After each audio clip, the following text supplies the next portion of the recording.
Bienvenue à notre MOOC traitant le volet 2 de la formation d'ECI intitulé « Usage des outils TIC de production ». Dans cette deuxième vidéo qui entre toujours dans le cadre de la thématique traitement de texte, nous allons traiter les différentes utilisations de traitement de texte à des fins pédagogiques. Utiliser le traitement de texte à des fins pédagogiques veut dire l'utiliser dans des séquences d'enseignement-apprentissage, que ce soit dans la classe ou en dehors de la classe, et où les acteurs peuvent être aussi bien les élèves que les enseignants. Commençons par les utilisations de traitement de texte par les enseignants. En effet, un enseignant peut utiliser un traitement de texte pour réaliser ses fiches leçons, comme cet exemple. Il peut aussi élaborer les devoirs qu'il présente en classe, comme celui-là. Et il peut aussi réaliser bien d'autres documents, tels que les séries d'exercices. Quant aux élèves et dans le cas général, l'utilisation de traitement de texte, comme tout outil TIC, est un élément de motivation vu le caractère ludique qu'il présente. De plus, il donne une grande autonomie aux élèves sans pour autant avoir peur de se tromper. Ceci dit, il offre des chances supplémentaires à l'apprentissage aux élèves en difficulté. Et puis, associé à d'autres outils tels que la messagerie électronique, le scanner, l'appareil photo numérique, il favorise la création et l'originalité et il avantage la production de supports attrayants.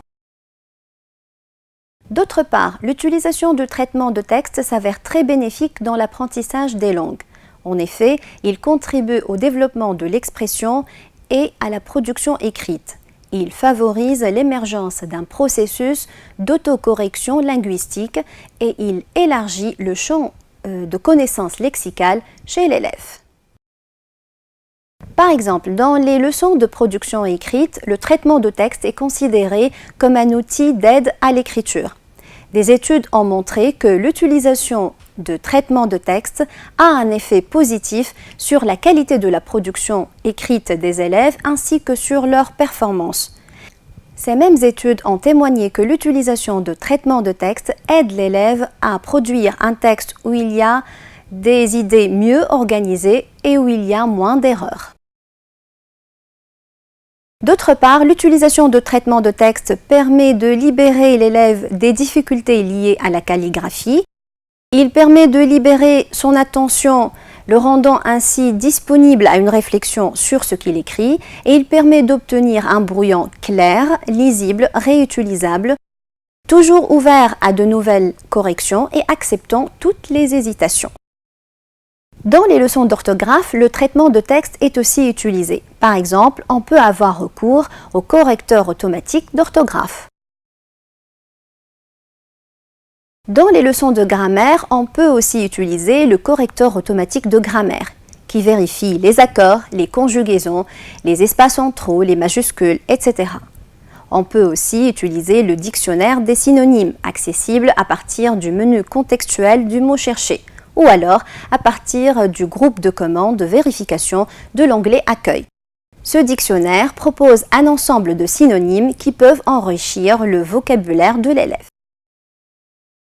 Découvrons à présent un ensemble d'activités où le traitement de texte est utilisé à des fins pédagogiques en classe de langue.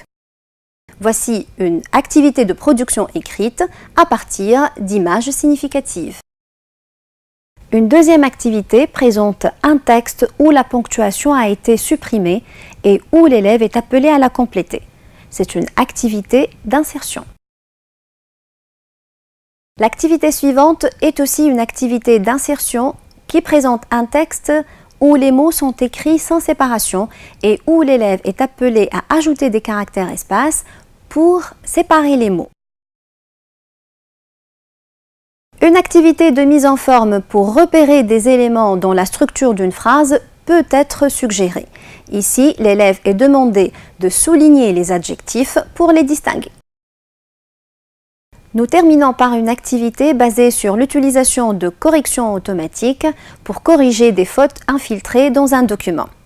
On peut se servir d'un texte proposé par l'enseignant dans lequel des erreurs ont été infiltrées, ou alors à partir de dictées réalisées en classe, ou alors à partir de productions d'élèves dans lesquelles l'enseignant a repéré les erreurs.